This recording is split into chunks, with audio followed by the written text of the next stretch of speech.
बिस्मिल्लाहिर्रहमानिर्रहीम। अस्सलाम वालेकुम दोस्तों, अगर आप अपने काले हाथों की वजह से परेशान हैं या इन पे निशानात हैं या ये आपके चेहरे की तरह खूबसूरत हैं नहीं हैं, तो अब आपको परेशान होने की ज़रूरत नहीं है, क्योंकि जो मैं टिप बताने जा रही हूँ उससे आपके 3 दिन में हाथ जो हैं वो सफ़ेद और चमकदार हो जाएंगे।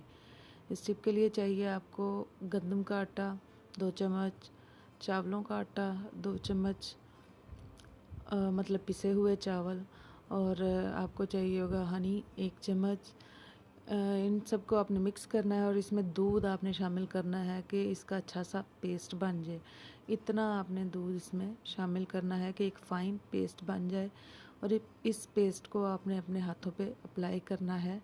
और अप्लाई करने के बाद एक मास्क की तरह इसको अप्लाई करना है। अप्लाई करने के 15 मिनट तक इसको लगा रहने देना है आपने, और इसके बाद आपने अपने हाथ जो हैं वो सादा पानी के साथ धो लेने हैं। 3 दिन के ही इस्तेमाल से आपके हाथ खूबसूरत और सफ़ेद और चमकदार हो जाएंगे। उम्मीद करती हूँ कि आपको ये वीडियो बहुत पसंद आई होगी, और इसको ज़रूर लाइक कीजिएगा, दोस्तों के साथ ज़रूर शेयर कीजिएगा, और चैनल को सब्सक्राइब करना ना भूलिएगा। अपना बहुत सारा ख्याल रखिएगा। Thanks for watching.